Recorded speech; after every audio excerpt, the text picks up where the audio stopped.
What is up, everybody? This is Alex from IHE TV, and today I'm talking about, you guessed it, in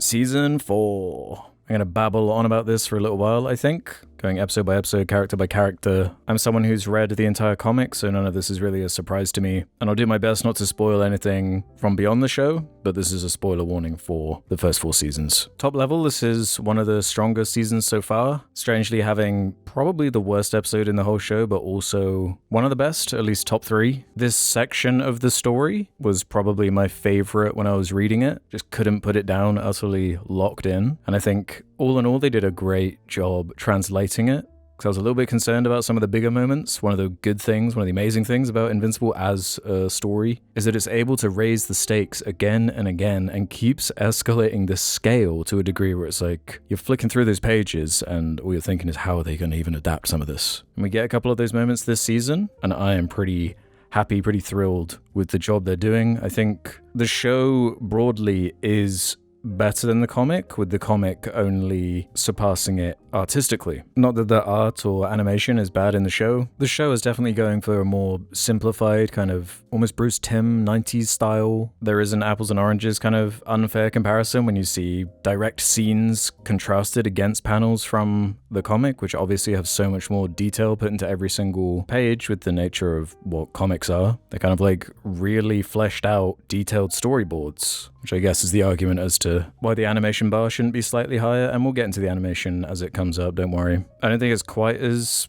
extreme as like some of the narratives around the show are in like the wider world of animation. On the spectrum of Western animated superhero shows and those straight to DVD, that's not even a term anymore, is it? God, I'm old. Budget Wonder Woman, Superman movies, you know what I'm talking about. That's one side of the spectrum, and the other side is what, like Mappa, Chainsaw Man. Obviously, I want everything to look as detailed as Chainsaw Man. It kind of has the inverse problem of Invincible, people complaining about the money spent on it. You're not getting Chainsaw Man movie quality animation from healthy working conditions. Like, I don't think the answer to fixing Invincible is to mistreat and abuse a bunch of animators and underpay them, which is probably happening already. It'd be nice if we appreciated this art form more. Like, I wish for all my heart that this looked as good as like a Mars Express, which was made for pittance in comparison to this show. And that's an example of a nice midpoint of it clearly being somewhat simplified designs, so it could actually be made within a realistic budget, but also still looks fantastic. And while there are moments to make fun of for sure, it's nice to see the kind of counterbalance with some of the undeniably aura-farming moments. So I'm going to go through these recaps and give each episode an arbitrary rating out of 10 on IMDb and just babble on. Let's do this. Let's start this with episode 1, immediately dealing with the aftermath of the Conquest and Invincible War fight. That last episode of season 3, where they introduced Conquest and that whole fight sequence, was the show proving to me that it could do some of the bigger moments justice. And I am enjoying seeing this kind of reactive state of the fan base when things happen, like in episode 7 when Conquest first shows up and you just hear his voice, prepare for my arrival, and online people are like, oh, the voice doesn't match, it's not going to fit, this guy sucks. And then the next episode they're won over and now he's one of those fan favorite characters. And a similar thing kind of happened here with Thrag, which we'll get to shortly. But the first episode introduces one of my favorite characters from the books, Dinosaurus, which is to me where more of my focus of kind of disappointment is maybe the most disappointing adaptation of one of the characters so far for me, especially for how much I like him. His character design in the comics really pops off the page, is intimidating, and as you learn more about him as a character, his kind of philosophy is really what makes him stick to me. But there is a visual problem with his adaptation in the show. You can kind of see it here just by this direct frame here. There is something missing with this design. I'm doing what I was just complaining about with the exact comparisons, but I don't have an issue with simplifying designs, like all of these scales and immense detail. I'm obviously not expecting that unless they're like, yeah, we're gonna put this on pause for 3 years to make sure every frame of Dinosaurus is identical to the comics, which I'd actually put my hand up and admit that I would be okay with that, but I get it. There's a balance of actually releasing this stuff at some point. There's a hell of a lot of animation work going into these seasons, even though it's only 8 episodes, they're nearly an hour each. That's a ridiculous amount of work to get done. But it's not just the visual design of Dinosaurus to me, it's his voice as well. When he was speaking, it just wasn't how it sat in my head when I was reading those pages. It just didn't really mix. And I know he's only in this one episode, but he's such an important character for the next few seasons, I just really hope they go back to the drawing board a little bit and sort out what they're going for with him. But I do have to admit, it is the first adaptation of a character where not vibing with the visuals, not vibing with the voice. There's still time, there's still plenty of things for him to do, but not sold quite yet. Another thing I'm not that into in the show is the Sequids storyline. With how good so much of the reincorporation of these random B-plots and storylines that the overall comic does, this is one of the ones where every time it would come back, I'd kind of be like, oh. Not only are they kind of just a generic brain worm, mind control kind of creature, they're just not that interesting to me. And sure, it brings out a good character moment for Mark, who's kind of spent the first couple of seasons trying to be a happy-go-lucky Superman type of superhero. It's like, no killing, I've got this code of ethics. And the fatalism of the Invincible world and the stuff they put Mark through tests that philosophy to its breaking point, now pushing him almost in the other direction, where he's kind of figuring out, like, to keep these people safe, it's not that simple. Sometimes I'm gonna have to take lives, and it just makes him really complicated and sympathetic, because he's just put through so much. And I know that's one of the jokes with the show, is like, Mark's always getting beaten up and beat down. That's exactly why he's so good. There is a point in the comic where they take that a little bit far, like later on, but I think generally that's what makes a great superhero protagonist, is you want to see them pushed to the brink to a degree where they can barely handle it anymore. They're falling apart physically, mentally. But watching that cycle of them getting back up again is what makes them a hero. It's what makes them so inspiring as a main character, as a anchor point for the whole story. Like, Mark has shot up for me to being like a Spider-Man tier character for me as far as my affection towards them. And this is another example where the panel of the page and your imagination can just fill in so many of the blanks, because the Sequids don't feel that threatening really in the show with the whole dome sequence. Maybe that's a budget time limitation thing as well. I'll take that as a critique of the show as well, in comparison to the busyness that a panel frame can have. That's right, they introduce Universa, which returns to Eve kind of struggling with her powers, and that whole through line, which doesn't really have a payoff till the last episode. But as I mentioned, the whole Sequid thing kind of coming to a head with Mark murdering the main host, and playing into that kind of fear behind the Viltrumites is one of the things that makes them interesting as a antagonist alien race, really, is Mark being a combination of a human being and one of these space Nazis, basically. And him battling, like, he's just like a nice guy at the heart of it, but he's just put into these situations where he's forced to make these extreme decisions that no one as young and inexperienced as him should be forced to make. But that's where a lot of the fun melodrama comes from. Then the end of the episode sting being the Conquest escaping, which I remember when I read that in the comic, it being one of the first major times for me where I felt like Cecil really fucked up and did something almost out of character by even risking to keep Conquest alive after everything that he's seen that Viltrumites can do. I don't know, I'm curious to see how they address that again, if they do, because that hasn't really been brought up by Mark since coming back from space, but there's definitely more to develop there. I hope they do that. I can't exactly remember how it goes down in the comics, there's a lot to remember. So I'd probably give that episode like a strong 7. Okay season opener. I think there's a reason they tend to do 2 or 3 episodes in like a burst to kind of get you back into the story, get some of the hooks going, get some of the threads dangling. And there's usually a standout episode from the first 3 that they release. Next is a lot of Viltrumite lore. In general, that's the best part of the story whenever they're indulging in the Viltrumite storyline. It gives the comic its shape,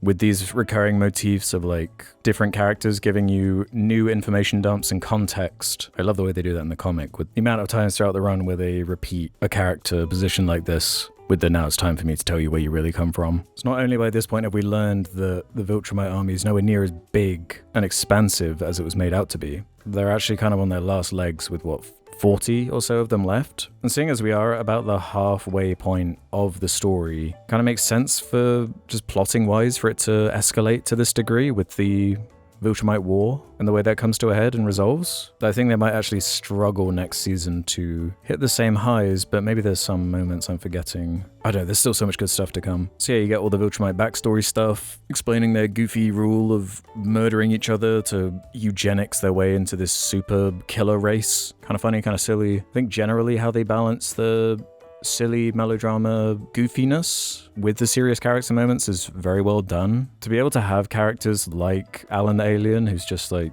the goat, but like without any context or characterization, this is like absurd. But he's like one of the great characters. There's a lot of setup to the Scourge virus, which is great for how it kind of wraps into Alan's storyline by the end of the season and puts him in a really complicated place going forward Thaddeus is a cool character, getting more development of him. One of the things I really like about the writing in the show and the book is the majority of the characters are so distinct and have these strong philosophies that they carry themselves by in a very clearly communicated. So a lot of the conflicts between characters feels organic and it naturally kind of flows in a way that just makes sense. With Thaddeus being revealed to be kind of like a radical Viltrumite, he's splintered off and is revealed to be the great betrayer who killed the previous emperor before Thrag. We see Conquest bow to Thrag, and I gotta admit, when I heard Lee Pace's voice the first time for the first few scenes before he's really proven himself, even though I know what he gets up to, the voice didn't click at first, but I'm completely sold on the Lee Pace choice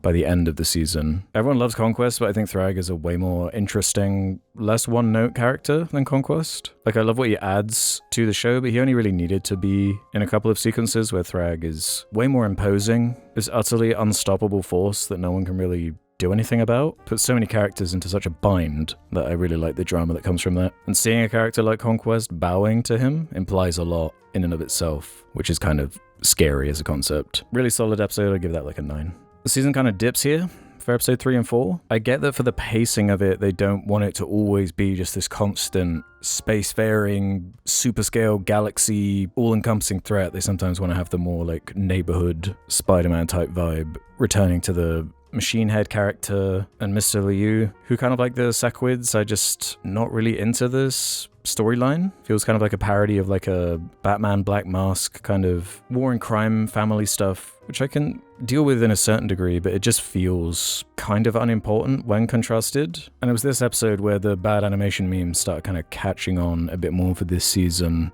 because this is an egregious shot. That doesn't work, the PNG stuff that everyone's making fun of it for. It's just, yeah, really clunky and kind of rushed. And to be as pragmatic as possible, I can take the odd shot looking like this, as long as we do get runs like the last 4 episodes of this season, which do deliver where they need to. My dream scenario would be that like every scene looks as good as like the teaser trailers that they do.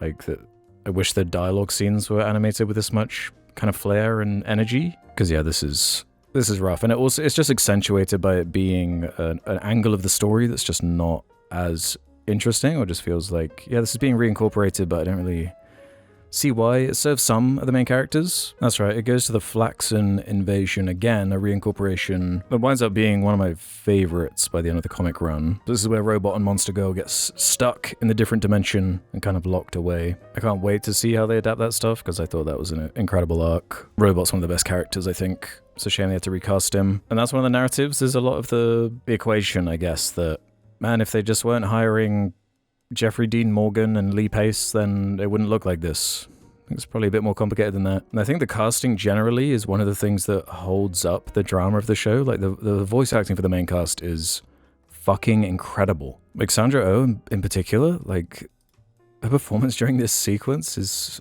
like gut-wrenching. She's fantastic, as is J.K. Simmons, Stephen Yeun, Gillian Jacobs, Walton Goggins. Even Seth Rogen is great as Alan. I get the complaint to a degree, but I don't think it is as simple as just throwing money at it. I think about that diagram where you can have 2 of these, like choose it. You want it good and cheap and fast. And I think what we're currently getting is good and fast. And if we wanted all of the animation to be prime, we'd have to be waiting years between seasons. I personally wouldn't mind that too much, but I understand for the zeitgeist, for not letting people forget about it. It's nice to have some consistency there, but there is definitely a noticeable lack in quality with the animation compared to that first season where it had just more pre-production time. But the binary narrative is annoying to me because there's still a lot of fantastic animation in the, 8 hours of stuff they put together. There are actually some shots that look better in the show than the comic. Like this frame here, I think, is one of them. Seeing a lot of these decisions as opportunity costs, like if I was waiting it, I obviously would do the same thing. It's like, yep, these last 4 episodes need the budget. We're gonna have to do something in the middle here. I do think, as far as comic comparisons, Oliver's slightly more interesting in the comic. He's a bit more apathetic towards humanity, so that contrast with Mark is a nice character point that they don't really play up as much in the show. Like, it's really dark at points in the comic, some of the conversations they have, with the episode being capped with Eve learning that she's pregnant, and that obviously linking to her powers being all messed up. Not a bad episode, Also not a standout. I'd probably give this like a 7 too. Now, the controversial episode, Hurm. Probably the biggest departure from the comics. This is a whole new section that Robert Kirkman was really passionate about including for some reason. I do think this is the weakest episode of the show and doesn't really get that tone that I was just complimenting quite right. It leans way more into the kind of silly comedic, like Bruce Campbell plays this devil character, which is definitely a clue as to the tone they were going for. But again, with the place it sits in the story, it just feels unimportant, on the nose kind of storytelling that I don't really understand why it needed to be in here outside of pacing maybe for the season. Is trying to kind of characterize Mark and put him in a really obvious situation, like put him in hell. Let's kind of repeat some of these themes of the responsibility of leadership and how you want to enact your heroism. A pretty skippable episode outside of the ending scene, which is like straight from the comics. The budget and animation limitation is most at its head during this episode, with the whole fight like happening off screen and these jokes that just go on for too long. It's an okay episode in a vacuum, but this is going to be no one's highlight of the season. This joke was kind of funny, but just goes on too long and just kind of felt like one of those Family Guy jokes where they like ran out of animation budget and just had it going for like 5 minutes. Yeah, bit of a miss this episode. I'd be like right down the middle and like a high 5 kind of thing for me. So halfway through the season, 7.975. Not the strongest, but it's so weighted from this point. Oh yeah, all the scenes with art are good. There's a particularly good one with Omni-Man later on this season, which I thought was amazing. Yeah, basically the only important scene is the very end where Nolan and Alan arrive and Eve gets interrupted. Maybe they're gonna do something with Dark Blood, but I don't really see how that improves anything from the comics. He didn't really need to be a major character to me. He just seemed like a Hellboy parody. For the amount of changes they've made from the comics, like in this dream scenario that Kirkman is in, where he basically gets to control a second draft, where you already have this amazing source material, but any little tweak he thought of years down the line, he's now able to make, which is why certain things are so much improved, like the Debbie character. She's so much better in the show. Eve is better. A lot of the female characters, honestly. I remember when reading the comic and getting to the panel of Conquest escaping and thinking like, oh, they're gonna string this along, huh? This is gonna take forever to come back in any form, but nope. The story likes catching you off guard and just quickly escalating things in a way that, I don't know if it's just kind of my expectation for a lot of comic drawn out storytelling, but the pace in which things escalate and move is one of my favorite things about this story. A lot of it is set up like character moments, Mark getting his ducks in a row, getting things in order for this journey that his dad and Alan have enlisted him into. Speaking of comic changes, we get kind of a proper formal introduction to Tech Jacket, who I've never read the Tech Jacket books. He's like a character that existed before Invincible, I think, but is his own thing entirely. It's kind of clunky how he's introduced in the show. I'm saying he because they gender swapped him. He was a dude in the comics and they've made him a girl now, which is a change I like because I found when reading the comic, whenever Tech Jacket would show up, it just seemed like another Mark was there. I don't know why they chose this like character design for him. So I don't care about that change. I just feel like this character needs one of those one-shot Atom Eve special type things to explain who they are a bit more, because it's a little bit confusing why they go and pluck her. Like, you wouldn't know without really paying attention that she's one of the few heroes at this point that can take on a Viltrumite. There were a few flashes of her in the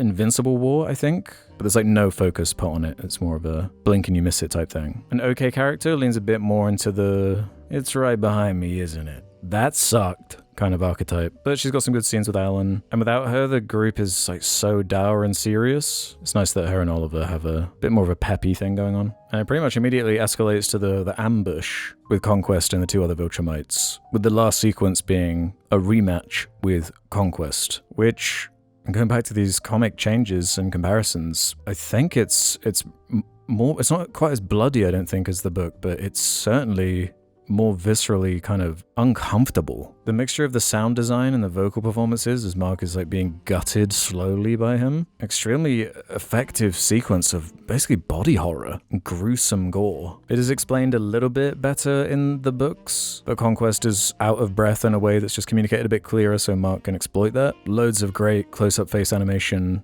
heavy frame stuff, some great impact frames. This is a great moment. Although I think the tension of the build-up of Oliver trying to escape was a bit more effective in the books, but I'm not going to harp on that. This was more like it for me. This would be like a 9. Great adaptation, plenty of moments I'll be happy to revisit and enjoy, like I've done with a lot of the iconic fight episodes, which I think every season so far has at least one. Obviously the end of episode 1 and the end of episode 8 of the first season are both immaculate. 2 is definitely the standout, I think, as the weakest season so far, partially because I think just that section of the story is kind of the least interesting and hasn't really taken its shape quite yet. Yeah, the last 2 episodes of season 3 had some amazing action, and the amount of action and character work in these last few episodes is kind of perfectly paced, with Mark pretty much being out of the picture for, what was it, months while they're stranded on that planet. It gives a nice chance for Nolan and Oliver to get some bonding in. Yeah, 2 months. This character's space racer is a really weird one. He's like one of the most OP things, or more specifically his gun is. I don't know if he's supposed to be like a parody of someone notable, and I can't remember if they did it last season or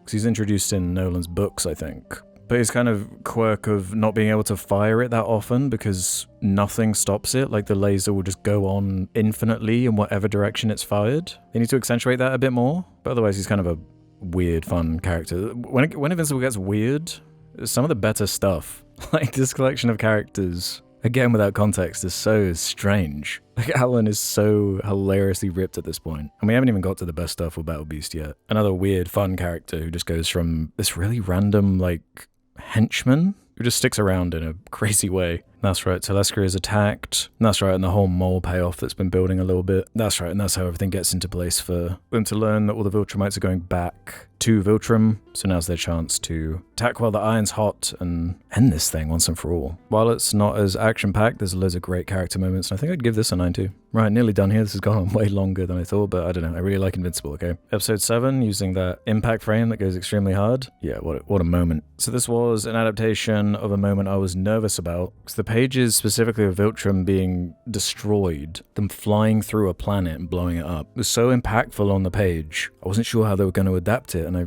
really think they did an amazing job. Because this episode has to do quite a lot, and yeah, almost immediately becomes an ambush in such a cool setting as well. The planet of Viltrum and the ring of bodies around it. It's such a dark backdrop for a battle to take place. But this was the episode where they had to prove that Thrag is a threat. Not only a threat, but the threat for the rest of the story, really. Basically, every time he commits to action, he's just aura farming to a degree that's almost funny. The fact he like air bends to punch Nolan, like it's it's so cool. And it brings up one of the critiques I see a lot around this show is the idea of like power scaling or power leveling with the characters and how it makes logical sense. I know a lot of people enjoy kind of nerdy media that way. And I do to a degree, but it depends what it's going for. I'm personally not particularly pulled out by the power scaling stuff, as long as there's some kind of character-led endpoint. Like on a story level, I feel like Thrag being as powerful as he is puts things in a really intriguing place, because you're just left wondering, how on earth are they going to deal with this? What could they possibly do against someone this OP? So what that leads to as far as terror and fear for a villain is very effective, especially after the whole destruction of Viltrum, where you actually see him get emotional and pretty much effortlessly 3-on-1 some of the most powerful characters we've seen in the entire show up to this point. And it just hits differently to Conquest, who, yeah, is strong and old and sadistic and scary for those reasons, but it's the intention behind Thrag and this deliberate mission he's on that makes him way more imposing to me, beyond just a physical threat. The complete chaos of the episode works very well, and it must be so exciting to have no clue where this is going. I don't know how people are only watching it. I think it was during the mid-break of season 2 where I just couldn't hack it anymore, where I just was like, the spoilers for this show are everywhere. People post the comic frames everywhere. You know what? I just want to experience this story without it being ruined. So keep that in mind if you've somehow avoided spoilers up to this point and use the internet, chances are you're going to see something or another. The whole sequence when Nolan and Mark are floating through space and there's that needle drop. When it started playing Under Stars by Brian Eno, it's like, you're making this for me. You know exactly how to make this hit. Shout out to my ambient bros out there, you're not alone. With the nature of it being a TV show, just kind of flows differently than flicking pages on a comic. A lot of the decompression periods where there is a needle drop or like a quiet character moment just hits in a different, kind of more emotional way for me. I think this is one of the great episodes so far. I think I'd give this a 10. I was like giddy at some of this stuff. And last but not least, don't leave me hanging here, episode 8. Speaking of decompression, it's kind of a decompression episode. Mark dealing with all the violence he's just experienced, and it's kind of like 4 seasons worth of violence and misery compounding on itself and kind of bringing him to a point where he's experiencing this like vivid PTSD with, the end sting of episode 7 being Mark realizing that the remaining Viltrumites have probably gone to Earth to wreak havoc. A nice change from the books here, where it kind of opens on a fake out of the Viltrumite violence, which they sprinkle out more throughout the episode to kind of try and trick you in a way that I think is more effective and feels less cheap.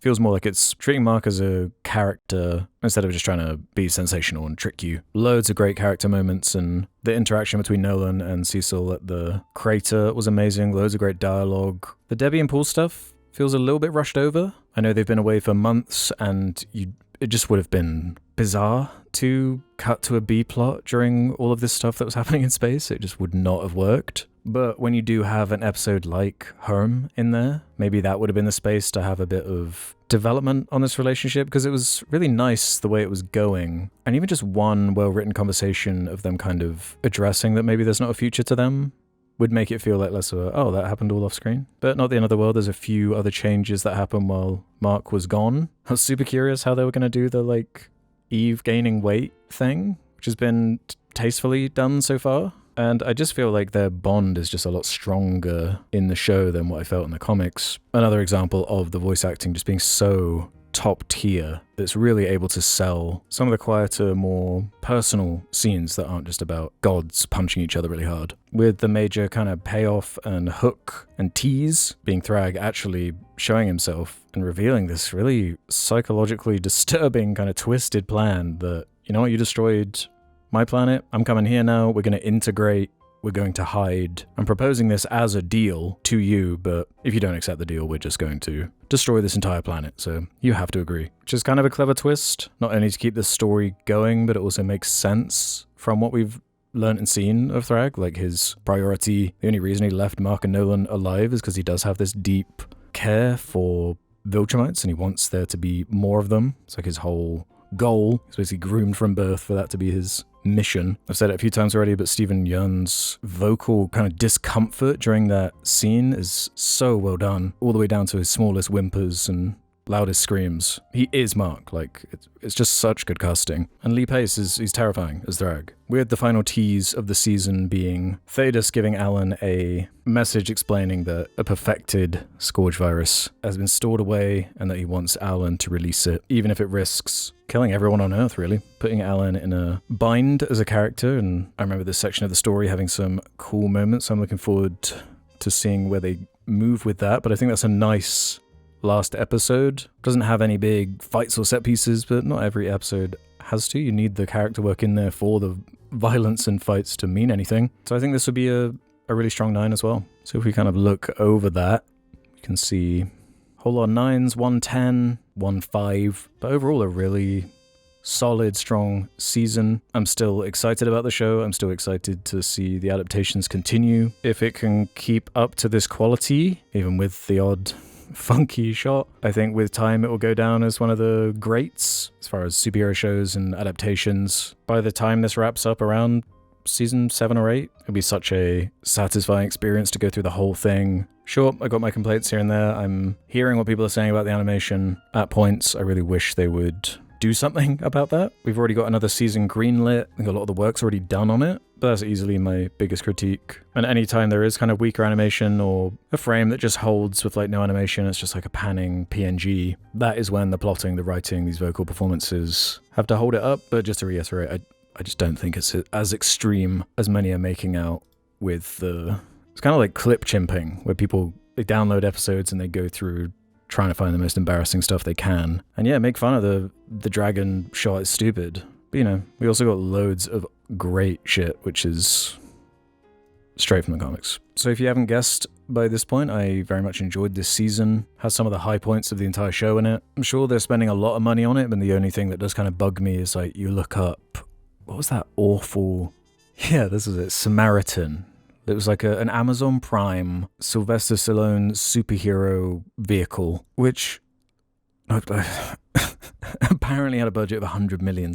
Surely more people are watching Invincible. Just all of this bullshit Amazon money is so just fake anyway. Just give a few $100 million to Invincible and sort this shit out, yeah? Because you're clearly just throwing money anywhere in any which direction. But this is such a rare situation where you have like a prestige adaptation where the source material is actually good. So it's not like The Boys where you get about a season's worth of good ideas and content, but it just doesn't know how to keep going. Invincible's kind of got the opposite problem where it kind of gets better as it goes along. The characters get more enriched. It's not apathetic to the superhero genre. It parodies it and pokes fun at it, but clearly at its heart actually gives a shit about its characters. So I'm definitely rambling at this point. Let me know your thoughts on Invincible, and I'll see you on the next video. Bye!